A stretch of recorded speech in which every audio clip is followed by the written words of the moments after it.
Bacaan firman Tuhan dari ulangan yang pertama, ulangan 1, ayat 1 sampai 46, saya bacakan sampai ayat 23. Demikian firman Tuhan. Inilah perkataan-perkataan yang diucapkan Musa kepada seluruh orang Israel di seberang sungai Yordan, di padang gurun, di Araba Yordan, di tentangan Suf, antara Paran dengan Tofel, Laban, Hazerot, dan di Zahab. 11 hari perjalanan jauhnya dari Horeb sampai ke Kadesh Barnea melalui jalan pegunungan Seir. Pada tanggal 1 bulan 11 tahun ke-40, berbicaralah Musa kepada orang Israel sesuai dengan segala yang diperintahkan Tuhan kepadanya demi mereka. Setelah ia memukul kalah Sihon, raja orang Amori yang diam di Hesibon, dan Og, raja negeri Basan, yang diam di Asitarot, dekat Edrei. Di seberang sungai Yordan, di tanah Moab, mulailah Musa menguraikan hukum Taurat ini. Katanya, Tuhan Allah kita telah berfirman kepada kita di Horeb, demikian, telah cukup lama kamu tinggal di gunung ini. Majulah, berangkatlah, pergilah ke pegunungan orang Amori dan kepada semua tetangga mereka di Araba Yordan, di pegunungan, di daerah bukit, di tanah Negeb, dan di tepi pantai laut, yakni negeri orang Kanaan, dan ke gunung Libanon, sampai ke Efrat, sungai besar itu. Ketahuilah, aku telah menyerahkan negeri itu kepadamu.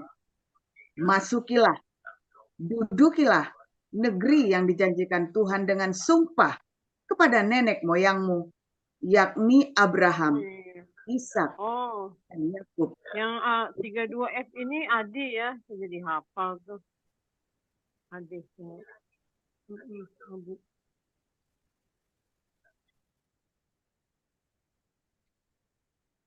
Untuk memberikannya kepada mereka dan kepada keturunannya.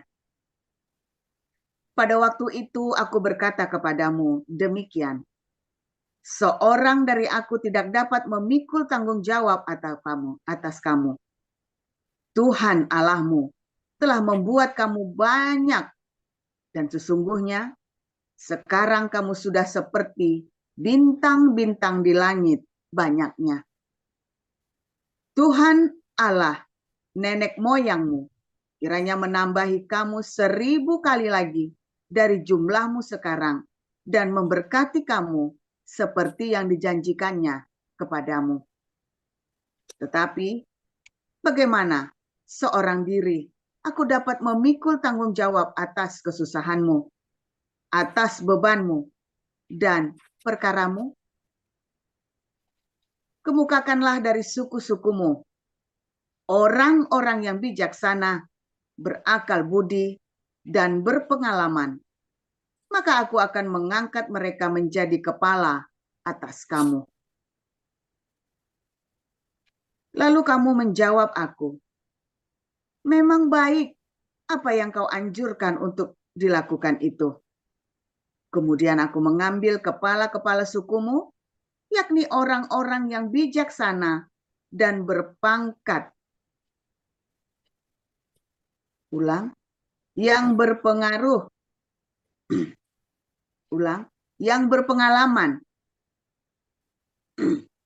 Lalu aku mengangkat mereka menjadi pemimpin atas kamu, yakni sebagai kepala pasukan 1000, kepala pasukan 100, kepala pasukan 50, dan kepala pasukan 10, dan sebagai pengatur pasukan bagi sukumu.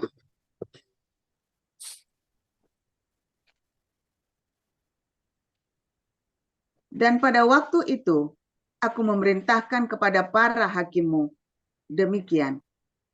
Berilah perhatian kepada perkara-perkara di antara saudara-saudaramu dan berilah keputusan yang adil di dalam perkara-perkara antara seorang dengan saudaranya atau dengan orang asing yang ada padanya.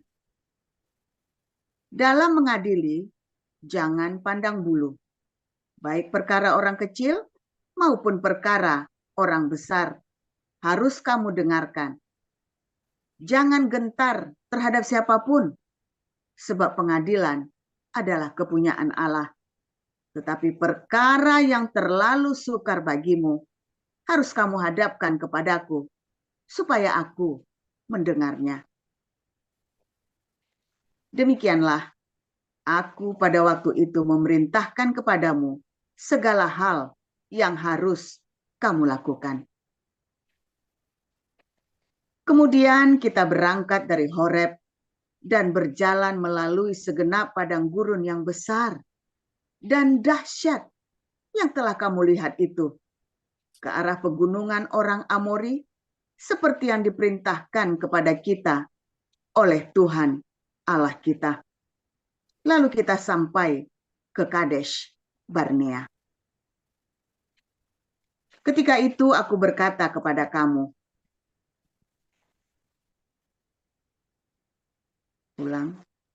Ketika itu aku berkata kepadamu, kamu sudah sampai ke pegunungan orang Amori yang diberikan kepada kita oleh Tuhan Allah kita. Ketahuilah, Tuhan Allahmu telah menyerahkan negeri itu kepadamu. Majulah, dudukilah, seperti yang difirmankan kepadamu oleh Tuhan Allah nenek moyangmu.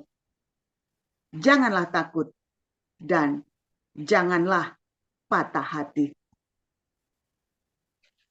Lalu kamu sekalian mendekati aku dan berkata, marilah kita menyuruh beberapa orang mendahului kita untuk menyelidiki negeri itu bagi kita dan membawa kabar kepada kita tentang jalan yang akan kita lalui dan tentang kota-kota yang akan kita datangi.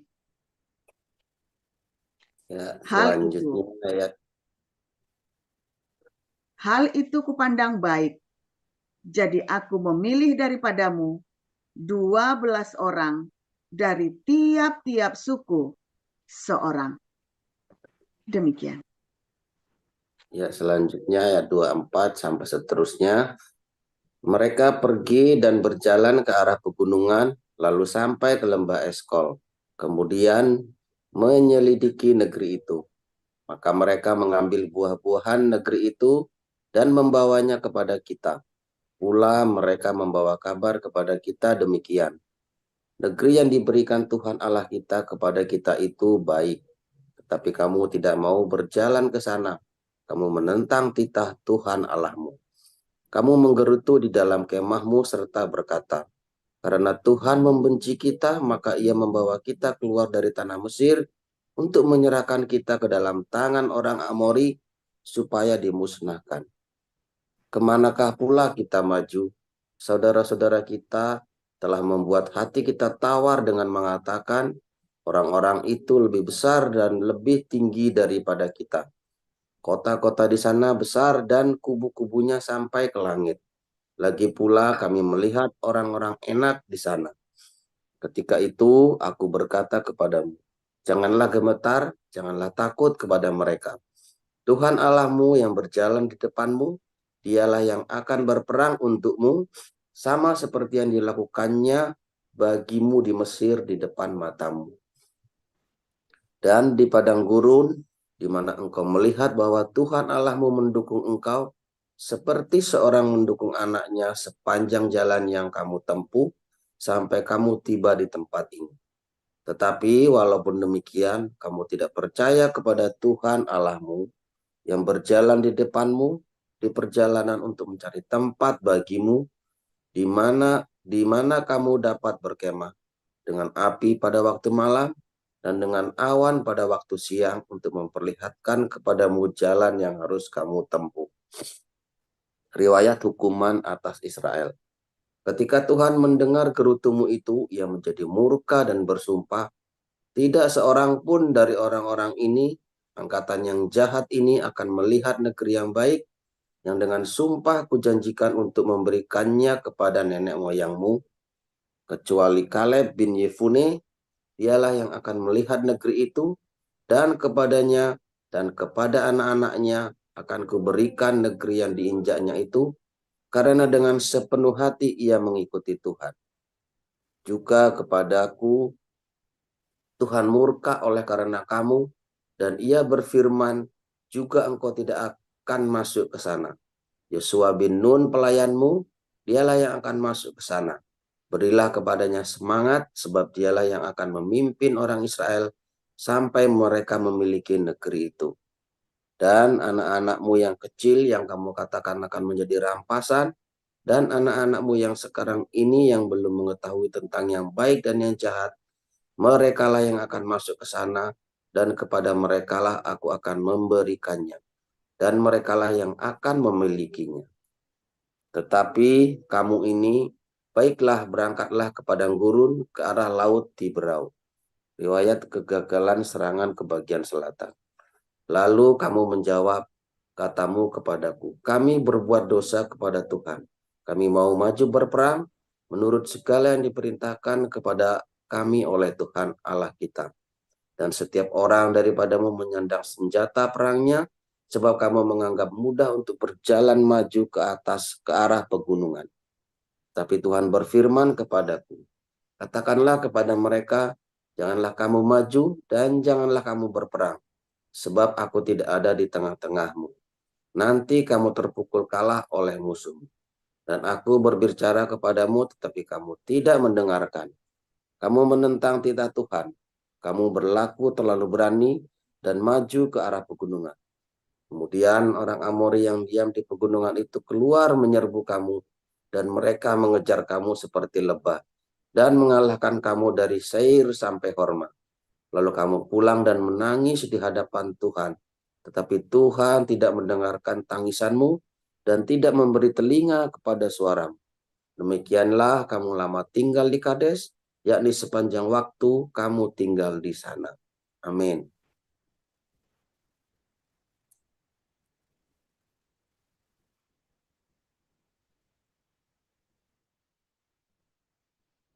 Silakan Bu Lucy.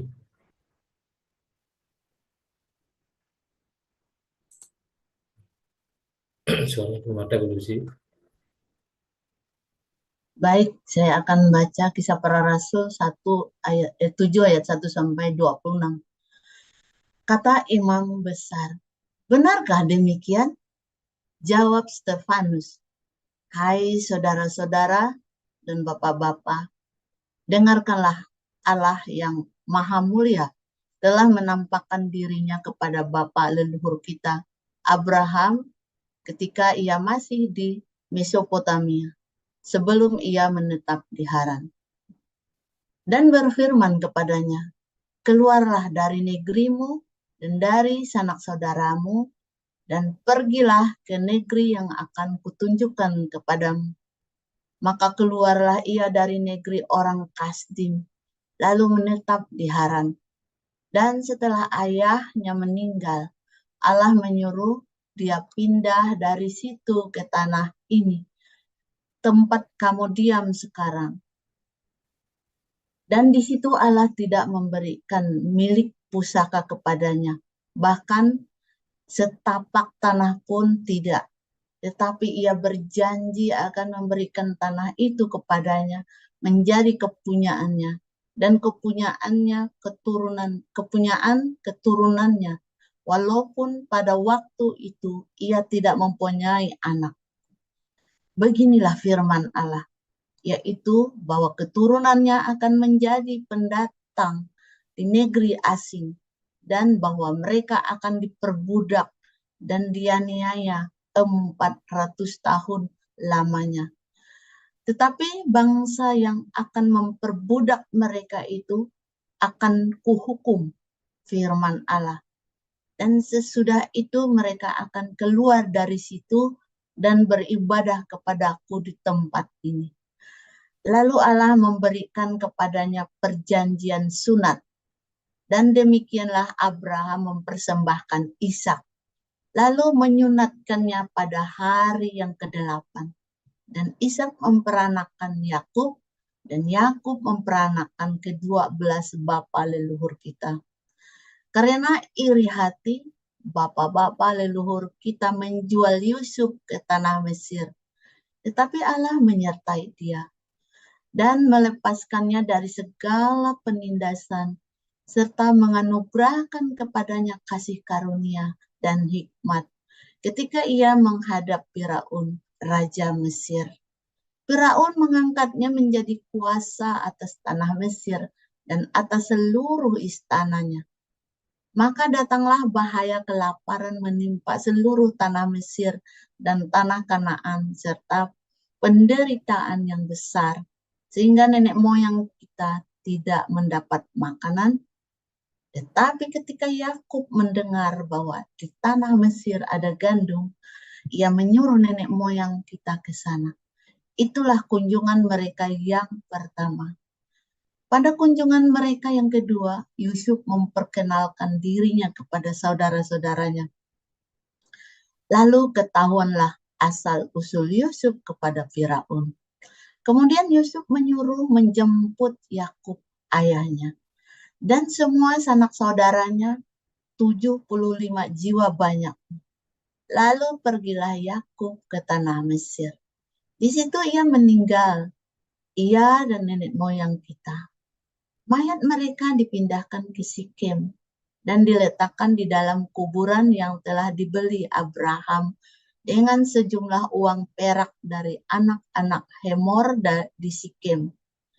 Tetapi makin dekat genapnya janji yang diberikan Allah kepada Abraham, makin bertambah banyaklah bangsa itu di Mesir, sampai bangkit seorang raja lain memerintah tanah Mesir.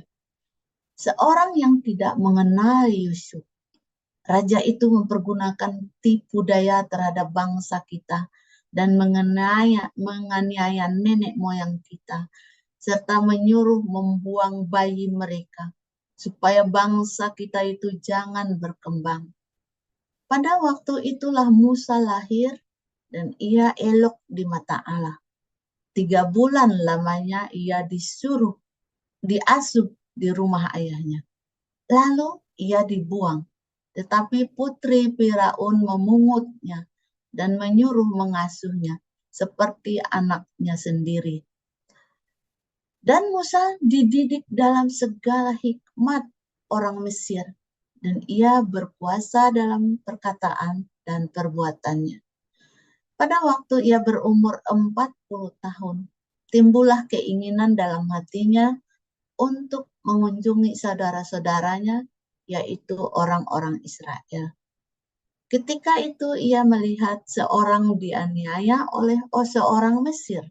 Lalu ia menolong dan membela orang itu dengan membunuh orang Mesir itu. Pada sangkanya, saudara-saudaranya akan mengerti bahwa Allah memakai dia untuk menyelamatkan mereka. Tetapi mereka tidak mengerti. Pada keesokan harinya ia muncul pula ketika 2 orang Israel sedang berkelahi. Lalu ia berusaha mendamaikan mereka.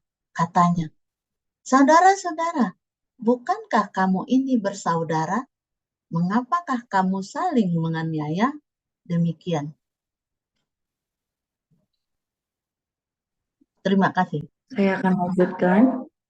Tetapi orang yang berbuat salah kepada temannya itu menolak Musa dan berkata, "Siapakah yang mengangkat engkau menjadi pemimpin dan hakim atas kami? Apakah engkau bermaksud membunuh aku, sama seperti kemarin engkau membunuh orang Mesir itu?" Mendengar perkataan itu, larilah Musa dan hidup sebagai pendatang di tanah Median. Di situ ia memperanakan 2 orang anak laki-laki. Dan sesudah 40 tahun tampaklah kepadanya seorang malaikat di padang gurun Gunung Sinai Di dalamnya nyala api yang keluar dari semak duri. Musa heran tentang penglihatan itu, dan ketika ia pergi ke situ untuk melihatnya dari dekat, datanglah suara Tuhan kepadanya. Akulah Allah nenek moyangmu, Allah Abraham, Ishak dan Yakub. Maka gentarlah Musa, dan ia tidak berani lagi melihatnya. Lalu firman Allah kepadanya, tanggalkanlah kasutmu dari kakimu, sebab tempat di mana engkau berdiri itu adalah tanah yang kudus. Aku telah memperhatikan dengan sungguh kesengsaraan umatku di tanah Mesir, dan aku telah mendengar keluh kesah mereka, dan aku telah turun untuk melepaskan mereka. Karena itu, marilah, engkau akan kuutus ke tanah Mesir. Musa ini yang telah mereka tolak dengan mengatakan, siapa yang mengangkat engkau menjadi pemimpin dan hakim? Musa ini juga telah diutus oleh Allah sebagai pemimpin dan penyelamat oleh malaikat yang telah menampakkan diri kepadanya di semak duri itu. Dialah yang membawa mereka keluar dengan mengadakan mukjizat-mukjizat dan tanda-tanda di tanah Mesir, di Laut Merah, dan di padang gurun 40 tahun lamanya. Musa ini pula yang berkata kepada orang Israel, seorang nabi seperti aku ini akan dibangkitkan Allah bagimu dari antara saudara-saudaramu. Musa inilah yang menjadi pengantar dalam sidang jemaah di padang gurun di antara malaikat yang berfirman kepadanya di Gunung Sinai dan nenek moyang kita. Dan dialah yang menerima firman-firman yang hidup untuk menyampaikannya kepada kamu. Tetapi nenek moyang kita tidak mau taat kepadanya, malahan mereka menolaknya. Dalam hati mereka ingin kembali ke tanah Mesir. Kepada Harun mereka berkata, buatlah untuk kami beberapa Allah yang akan berjalan di depan kami, sebab Musa ini yang telah memimpin kami keluar dari tanah Mesir, kami tidak tahu apa yang telah terjadi dengan dia. Lalu pada waktu itu mereka membuat sebuah anak lembu dan mempersembahkan persembahan kepada berhala itu, dan mereka bersukacita tentang apa yang dibuat sendiri oleh mereka. Maka berpalinglah Allah dari mereka dan membiarkan mereka beribadah kepada bala tentara langit, seperti yang tertulis dalam kitab nabi-nabi.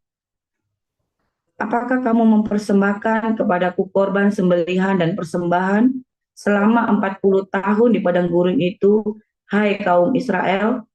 Tidak pernah.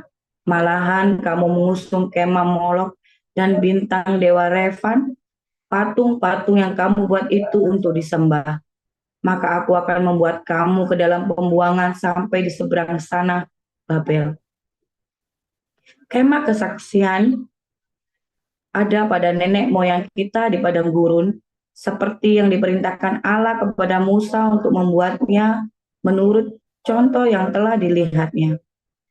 Kemah itu yang diterima nenek moyang kita dan yang dengan pimpinan Yosua dibawa masuk ke tanah ini, yakni waktu tanah ini direbut dari bangsa-bangsa lain yang dihalau Allah dari depan nenek moyang kita. Demikianlah sampai pada zaman Daud. Daud telah mendapat kasih karunia di hadapan Allah, dan ia memohon supaya ia diperkenankan untuk mendirikan suatu tempat kediaman bagi Allah Yakub. Tetapi Salomo yang mendirikan sebuah rumah untuk Allah. Tetapi yang Maha Tinggi tidak diam di dalam apa yang dibuat oleh tangan manusia, seperti yang dikatakan oleh Nabi. Langit adalah tataku, dan bumi adalah tumpuan kakiku.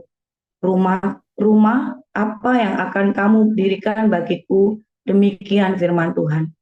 Tempat apa yang akan menjadi perhentianku?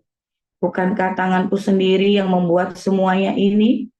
Hai orang-orang yang keras kepala dan yang tidak bersunat hati dan telinga, kamu selalu menentang Roh Kudus sama seperti nenek moyangmu. Demikian juga kamu. Siapakah dari nabi-nabi yang tidak dianiaya oleh nenek moyangmu? Bahkan mereka membunuh orang-orang yang lebih dahulu memberitakan tentang kedatangan orang benar, yang sekarang telah kamu hianati dan kamu bunuh. Kamu telah menerima hukum Taurat yang disampaikan oleh malaikat-malaikat, akan tetapi kamu tidak menurutinya. Demikian bunyi firman Tuhan. Terima kasih. Amin. Terima kasih untuk para rektor, Ibu Neliana, Pak Maruli, Ibu Lucy, dan Ibu Esther. Kita akan mendengarkan firman Tuhan dengan judul sejarah. Silakan Pastor Paul.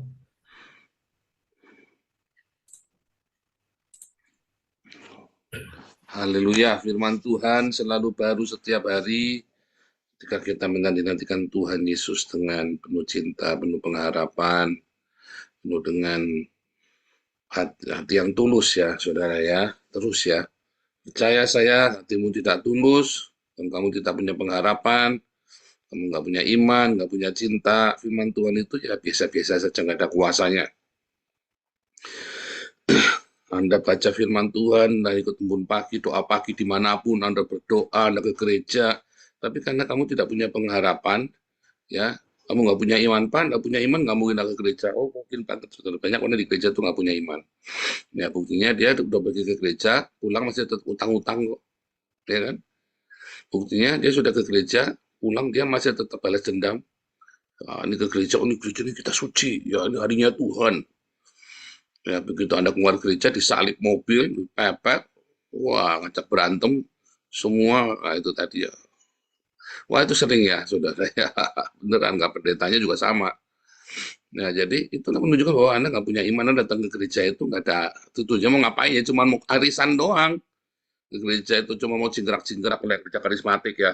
Cuma mau jingkrak-jingkrak, mau lihat ajojing aja, lampu kelap-kelip, lampu diskotik. Ya kan?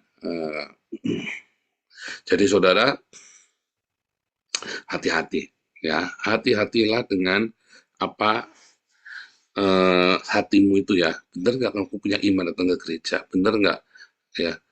Aku punya pengharapan. Kalau enggak, kamu nggak akan dapat apa-apa, serius. Cuma walaupun daripada kamu jingkrak-jingkrak di diskotik, yang mendingan kamu jingkrak-jingkrak di gereja, ya kan? Wah, gereja pendetanya khotbah ngantuki Pak, daripada kamu tidur di losmen, tempatnya itu PW Gombel, yang mendingan kamu tidur di gereja, kan gitu saudara ya. Ya kan, mendingan kan kamu tidur di gereja ya. Ya Pak, di gereja cuman arisan doang Pak ya, daripada kamu arisan itu tadi, arisan di ibu kota, ya kan nanti ada ujung-ujungnya utang-utang, ya kamu mendingan arisan di gereja, gitu saudara ya. Tetap ke gereja, ya Pak, gereja cuma cari jodoh, iya daripada kamu cari jodohnya kamu di diskotik, apa di masjid, mendingan kamu cari jodohnya di gereja. Sama seperti itu ya saudara ya. Sekalipun kita berkata bahwa ini nggak baik, imanmu nggak ada, kamu ke gereja nggak ada imannya, datanglah tetap ke gereja. Karena kalau kamu tidak ke gereja, nanti kamu kalau dapat jodoh, jodohnya ya jodoh yang nggak jelas. Ya, jodoh itu lebih bagus dari komunitas, kamu kenal orangnya ya, dari komunitas, jelas komunitasnya. Kamu komunitasnya komunitas masjid, ya kan jelas. Di masjid udah jelas ya, berarti bukan jodohmu. Komunitasnya dari mana? Dari kelenteng misalnya. Ya dari kelenteng, ya bukan jodohmu. Kamu kan anak Tuhan, anak Allah. So dia bukan anak Tuhan, kamu kan anak Allah. Ya kamu tidak mungkin bergabung dengan orang-orang yang tidak percaya. Oh, nanti kita kristenkan, ya salah juga. Berarti kamu mengkristenkan orang dengan tujuan mau ngawini dia, nggak benar. Makanya nanti ruwet keluargamu, tak jamin ruwet. Kalau nggak ruwet itu hanya tahun pertama, lama-lama tetap ruwet, ya. Kecuali kamu dapat jodohnya dari gereja lain, tetap lebih baik kamu dari gereja, tetap lebih baik. Ya, anak saya bertanya kepada saya, ya, kalau cari jodohnya bukan orang dari gereja, nggak apa-apa. Oh, ya ini kan paradoks kan, tadi saya bilang dari gereja, karena saya konteksnya lagi di Belanda, saudara. Anda konteksnya lagi di Indonesia, saya konteksnya lagi di Belanda. Di Belanda, orang yang lesbian, homoseksual, free sex, kumpul kebo pun ada di dalam gereja. Nah, itu loh masalahnya, ya kan? Dan itu tidak suatu hal yang tabu. Nah, kalau di Indonesia kan tabu, ya kan? Nah, kalau di ini kan tabu, kalau di Belanda, jadi kamu di luar di dalam gereja sama saja. Itulah konteksnya, ya. Bahkan pendetanya aja homo kok. Nah, konteksnya jadi beda, ya. Sehingga saya bilang tidak harus di dalam gereja. Tetapi kamu carilah yang takut akan Tuhan. Karena kalau tidak takut akan Tuhan, nanti kamu nggak bisa sepakat kalau ada apa-apa. Mau doa gimana, kamu nanggung sendiri. Ya, aduh, kamu punya pengharapan sama Tuhan. Di dalam musibah kamu nggak bisa melakukan sesuatu dan kamu hanya bisa berdoa. Istrimu nggak akan dampingi kamu berdoa, istrimu malah selingkuh nanti. Ya kan? Apalagi orang-orang Eropa ini nggak mau susah, saudara. Ya, begitu susah dikit ya cerai. Ah, aku nggak mau. Aku menikahi kamu bukan buat susah. Itu bahasanya begitu ya. Aku nikah sama kamu itu bukan buat susah. Aku tuh mau cari bahagia. Nah, itu. Waktu menikah itu orang-orang di Eropa ini ya, saya kadang ingat ya. Menikah itu susah dan senang. Dalam penderitaan, dalam sukacita, dan dalam duka cita. Nah, tetapi masalahnya pernikahan di Eropa kan sudah nggak begitu lagi, saudara. Aku menikah karena aku mau cari bahagia. Ya, aku mau cari bahagianya itu juga bukan bahagia di dalam penderitaan. Bahagia itu artinya tidak ada kesusahan. Kalau susah tak tinggal. Pergeseran nilai arti menikah itu berbeda, saudara ya. Nah, sekarang di Indonesia juga begitu ya. Saya menikah mau cari bahagia kok. Kalau suamiku sakit, ya tak tinggal. Kalau istriku sakit, ya tak tinggal. Saya selalu berkata ya, sampai mati, dirawat, sampai mati. Yang nanti yang menuai adalah anak-anaknya, saudara. Anak-anakmu nanti yang menuai kebaikan. Komitmenmu, kesetiaanmu itu nanti yang menikmati adalah anak-anakmu. Kamu memberikan teladan buat anak-anakmu. Bahwa papaku merawat mamiku sampai meninggal. Mamiku merawat papiku sampai meninggal. Beneran, saudara ya. Itu adalah menjadi teladan, dan keluarga ini akan menjadi keluarga yang solid. Bukan, ya aku dulu menikah bukan mau buat jadi babu. Aku menikah bukan mau buat jadi suster. Nah, enggak juga, saudara. Banyak hal yang salah di dalam rumah tangga, dalam pernikahan. Karena apa? Karena mereka tidak belajar. Tidak belajar dari apa? Dari sejarah. Ya kan? Dari sejarah di masa lalunya. Dia pikir sejarahnya orang tuanya tidak akan nurunin ke dia. Salah, saudara. Apa yang dialami orang tuamu itu kamu tidak akan jauh-jauh berbeda, saudara. Serius. Apa yang dialami pernikahan oleh kakekmu, ya nenekmu, kakekmu dari ibu, kakekmu dari ayah, atau orang tuamu sendiri, tidak akan jauh-jauh dari kehidupanmu. Belajar dari sejarah itu tidak akan jauh. Kecuali kamu berdamai. Tetapi tetap kamu akan kena masalah yang sama, tapi bedanya lama, lulus apa nggak lulus, sudah begitu aja. Orang tuamu, kakek nenekmu mungkin nggak lulus, artinya cerai, ya. Atau tetap jalan tapi gebuk-gebukan sampai mati. Gebuk-gebukan ya, KDRT sampai mati, bisa.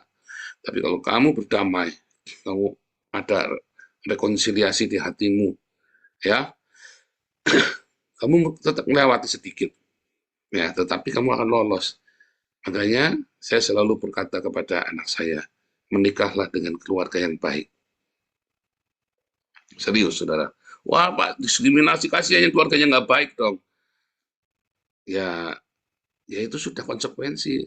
Anak saya, ya, saya ini terlahir di negara Indonesia, lalu didiskriminasi oleh orang-orang Arab dan orang pribumi.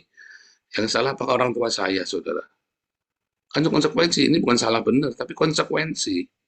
Ya kan? Sama, sekarang anak saya pergi ke Belanda, anak saya ajak ke Belanda, lalu nanti cucu saya, warnanya misalnya anak saya menikah sama bule, makanya jadi mukanya Cina bule, lalu dia akan dibully di sekolahnya. Benar nggak?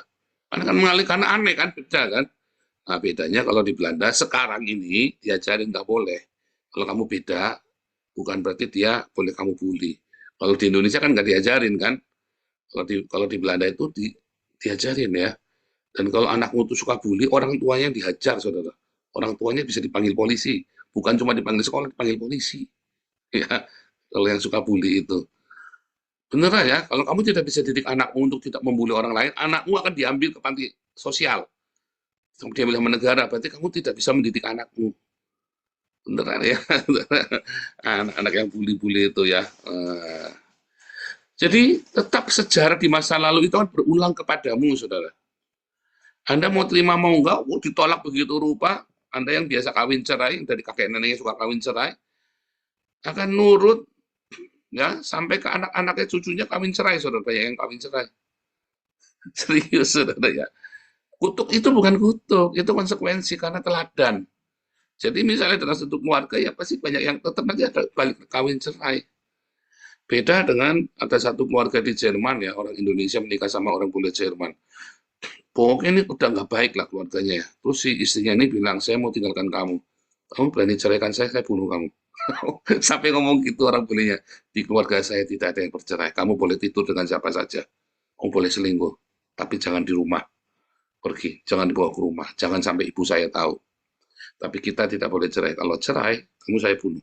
Wah, sampai begitu saudara ya. Tidak ada yang bercerai di keluarga saya.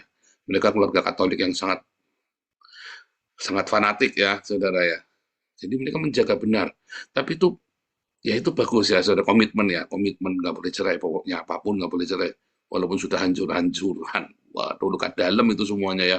Saling melukai, yang suaminya selingkuh, yang istrinya selingkuh. Ya, tetapi mereka itu tadi ya, nggak cerai. Karena mereka tidak punya tradisi bercerai. Ya, nah itu juga sama ya. Anda jangan, sebuah taman itu kan harus dirawat dan diturunkan lagi. Kalau taman itu adalah sebuah wasiat, ya sebuah taman yang indah, sebuah wasiat, maka akan terus diturunkan terus. Tinggal siapa yang mulai merusak dulu dari generasi itu. Ya kan, siapa yang mulai merusak taman itu dulu, yang merusak warisan itu, ya. Sejarah itu akan terulang kembali, saudara.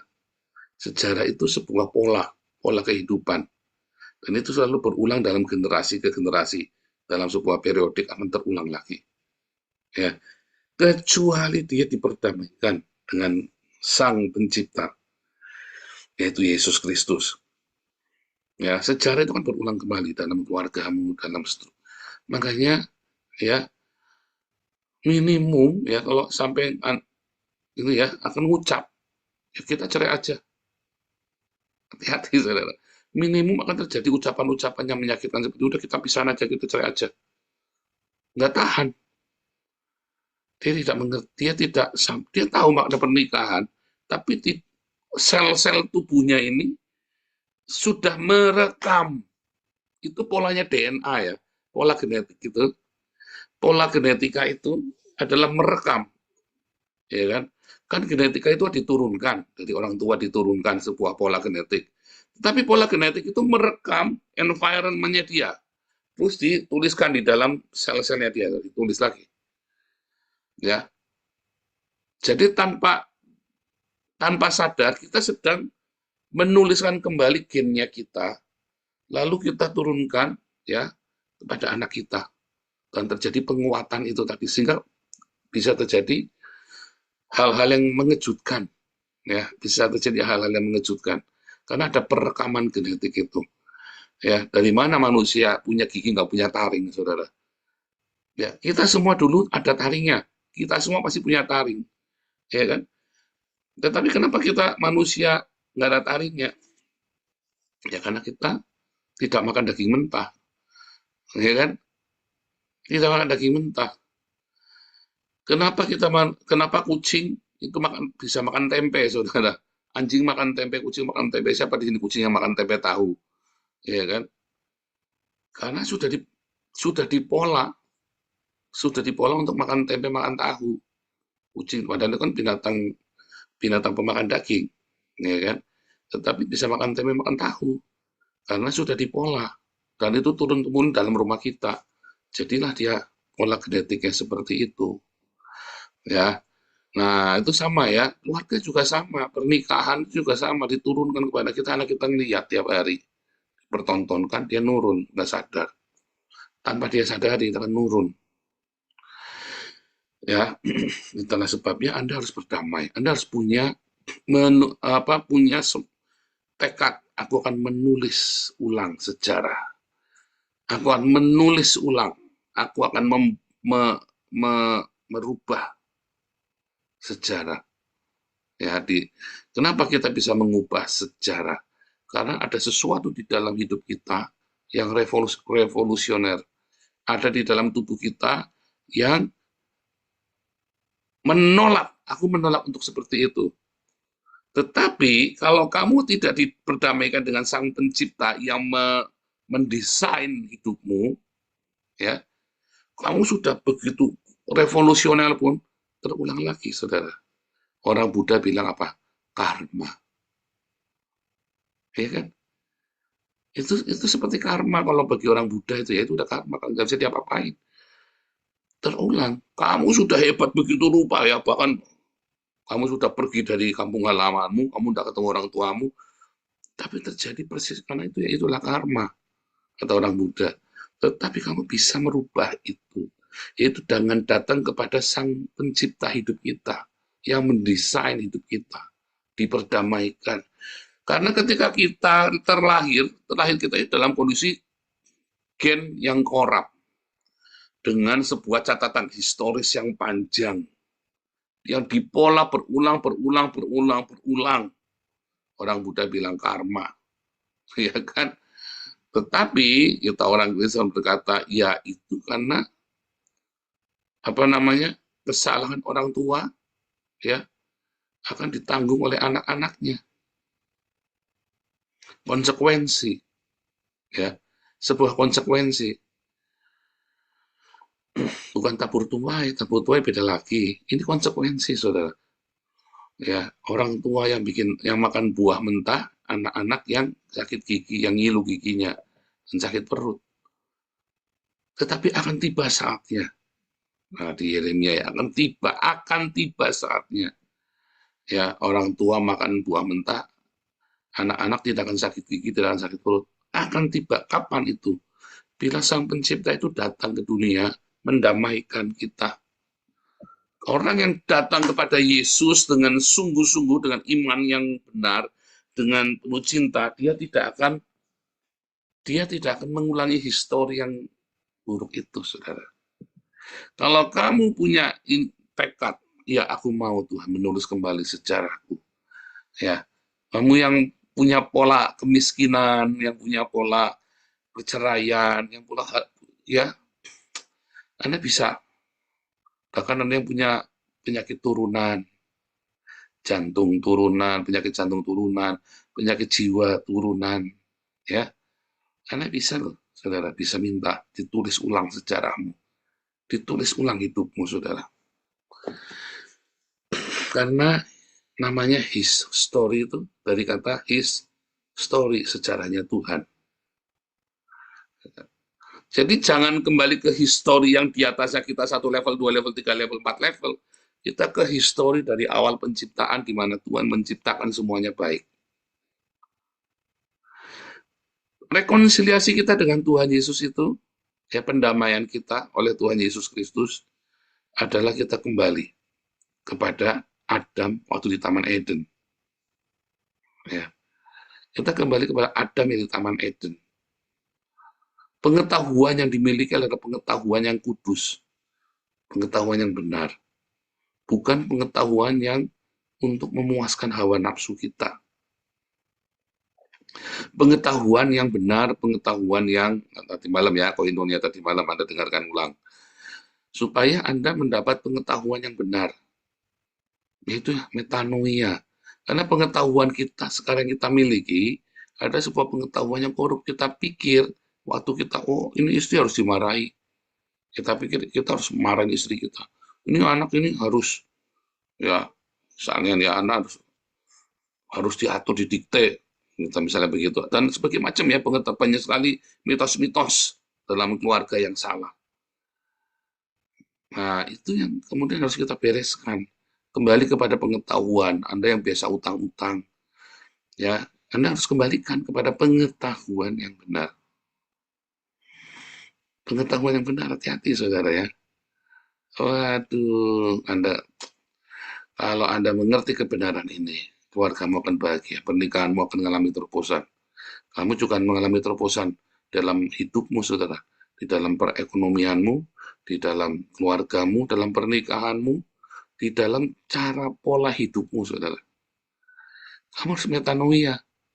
Makanya dengarkanlah firman Tuhan dengan penuh pengharapan, dengan penuh cinta. Ya, kalau kamu tidak dengan pengharapan, dengan penuh cinta, dengan iman, ya, maka firman Tuhan itu tidak akan menjadi baru bagimu, tidak akan menjadi apa-apa, nggak pengaruh apa, nggak ngefek.